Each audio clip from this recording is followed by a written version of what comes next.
Hello students, let us try to understand the lattice energy students. Okay, so if you talk about the lattice energy student, so how can we define lattice energy? Can be defined in the two ways student that we have to understand. Suppose we have the 1 mole of ionic solid, we have student 1 mole of ionic solid. Okay, this is the ionic solid, and what we are going to do student, you need to supply energy. Okay, we need to supply energy, and to break this is the gaseous ion. Suppose it is the A plus and B minus, and what it would do there student, this should be the gaseous ion. So if you are separating this ionic solid into the gaseous ion, that is what is known as lattice energy. That is what is known as student lattice energy, right student?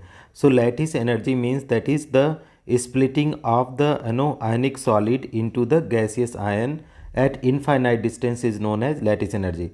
Now let us see student what is given in the slides, the amount of energy released. Okay, so that is they are given in the reverse form student. Reverse form, what they are saying, we are having the gaseous ion is there. Okay, gaseous ion, so A mole and B minus, that is the gaseous ion are there, and energy if you are forming or what student, that is the lattice solid you are forming. Okay, this is the 1 mole, and then in the bond formation means energy release. So that is here is this energy is known as lattice energy. Either the you go in the form student this one, okay, from the splitting, or you can get from the formation. Both way you can divide, that is sign will change but the energy will be constant. So dear student, let us try to understand the here or in the slides.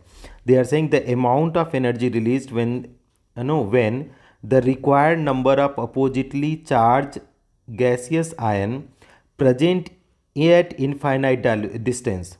So gaseous ions are present at infinite distance, come close and form 1 mole of ionic crystalline solid. So when the gaseous ion coming close, here you see student, these gaseous ion are infinite distance coming close to form the ionic solid. So that is what is known as lattice energy of the compound. Like Na plus is there 1 mole, Cl minus is there 1 mole, so present at infinite distance. Okay student, so they are coming close. So what is happening, bond is forming, so energy release, that energy release is known as what student, that is lattice energy, and this is NaCl 1 mole, right student? So lattice energy proportional to what student, Z plus Z minus upon R cation plus R cation minus. This is what is known as lattice energy. Okay, Z plus is charge on cation, Z minus is charge on anion. Lattice energy is also calculated based on the von Haber cycle, which is based on the Hess law. Okay, let us know student what do you mean by the Hess law. Okay, the heat energy released or absorbed in a process, heat energy released or absorbed in a process is same whether the process occur in one step or the several step. So what they are saying students, see energy is there na E1. So if any compound is directly changing A to B, so energy is changing E1. But if it is converting A to B, how? Firstly it convert into C, then it D, then E, then F, then E. So this all if you are adding, this all if you are adding, then what is that is also correct equal. So E1 equal to what? E2 plus E3 plus E4 plus E5. So this is what Hess law. Whether the reaction is proceeding in one step or the multiple step, the energy release will be the as it is student. So that is what is Hess law. Now next point is what they are student, factors affecting lattice energy. What are the factors affecting lattice energy that we have to understand? First one, size of cation and anion. Smaller the size of cation and anion, larger the lattice energy. The first point. So that is LIF is more lattice energy than the KF and NAF. Increasing order of lattice energy due to smaller size of cation and anion. Second point, increasing order of lattice energy, you can see that is these are there as the size of size of anions increases. Okay, now the next point is greater the charge on ion, more is the lattice energy. So here the AlN is having plus 3 minus 3, the charge is more, so it is having the highest lattice energy than MgO plus 2 minus 2 NAF. So that is increasing order of lattice energy as charge on ion increases. Now next point you see student, properties influenced by lattice energy. Greater the lattice energy, more the strength of ionic bond, more stability and higher melting point. Okay, so lattice energy is more, it means the melting point, boiling point, all will be very high, and strength of ionic bond will be also very high. Greater the lattice energy, lower the solubility. If the lattice energy is greater, the solubility will be lower. Let us see the question, student. Stability of ionic compound is influenced by lattice energy. Stability of ionic solid means lattice energy is proportional to stability of ionic solid.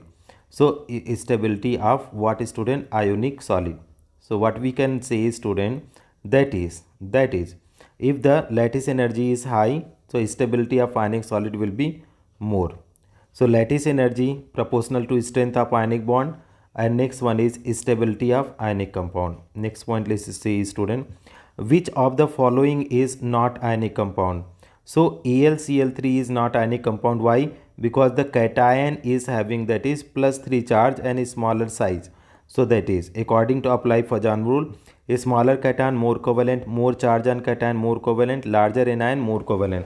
So that is option D, anion is large as compared to the COH, and Al3 plus have 3 positive charge which is more than the Ba2 plus and Ca2 plus. So option D is covalent, not ionic. Next one, highest covalent character is found in CaF2, CaCl2, CaBr2, CaI2. So option is D. Why, student? Apply the Fajan rule. So if you apply larger the size of anion, greater the covalent character. So that is I is having the larger size, so character will be more. Size of anion increases, so covalent character also increases. Now, which of the following has the highest melting point according to Fajan rule? So that is, according to Fajan rule, if you are going, so more the ionic character, more the ionic character, right? More the ionic character proportional to more will be what, student? More the ionic character, which of the following has highest melting point? More melting point. So you see, which is ionic character is more, student? The ionic character means greater the ionic character, greater the melting point. So that is rule 1. Larger cation, smaller anion have the more ionic character. So which is larger cation? Sodium, magnesium, aluminum. So NaCl, Na is larger cation. So therefore Na is larger cation than the Mg2 plus Al3 plus Li plus, and anion is common. So it has the more ionic character and greater melting point. Among NaF, RBF and CSF, more ionic and strongly ionic are, that is what, CSF and NaF. This is our answer, CSF and NaF. Among the NaF and RBF and CSF, more ionic and strongly ionic are CSF and NaF. This is our answers. Okay, next one. Highly ionic compound is formed by the combination of element belonging to first group to 7 group, second group 7 group, 6 group, third group, fifth group. So which is the correct one? If you talk about, student, first and 7 group, okay, will be the highest ionic one. Option A, larger cation is smaller anion, more ionic characters. Okay, which of the following is not ionic compound? Okay, so BF3 is not ionic compound because smaller cation, larger anion, greater covalent character. So this is our answers. Now, isomorphism. Two compounds are said to be isomorphous if they have similar number of electrons, that is similar configuration of their cation and anion. They have the similar crystalline structure, like NaF and MgO are isomorphous due to the similar electronic structures. Na means 10, F minus means 10, Mg2 plus 10, O2 minus 10. So same configuration, same crystal structure, that is isomorphous solid. Now solubility. Ionic compound are highly soluble in water, that is polar solvent. The energy released due to the interaction between the solvent and solute is called solvation energy. If water is used as a solvent, it is called the hydration energy. Okay, for an ionic compound to be soluble in water, hydration energy must be greater than the lattice energy, and lattice energy is inversely proportional to solubility. So hydration energy proportional to solubility, hydration energy proportional to the inversely proportional to the size of cation and anion, where R plus and R minus are radius of cation and anions. Factor affecting solubility of ionic solid. Factor affecting solubility of ionic solid. First one is dielectric constant. The capacity of solvent to neutralize the charge of ionic compound is called dielectric constant. It is represented by E. Okay. Again, you try to understand, student, what is meaning of this. They are saying that is the point is dielectric constant. The capacity of solvent to neutralize the charge of ionic compound is called dielectric constant. It is represented by E. So water is having highest dielectric constant, that is universal solvent 80, methyl alcohol 35, acetone 21, ethyl alcohol 27, ether 2.3. Okay, so dielectric constant proportional to solubility of ionic solid. So this is all about the lattice, student, lattice enthalpy. I hope this will be helpful. You go 1-2 times, student, try to read out. You might be able to understand. If you are facing the problem, just try to give a message in the comment box. We'll try to reply. And if you find this video a little bit helpful, please do like and subscribe the channel.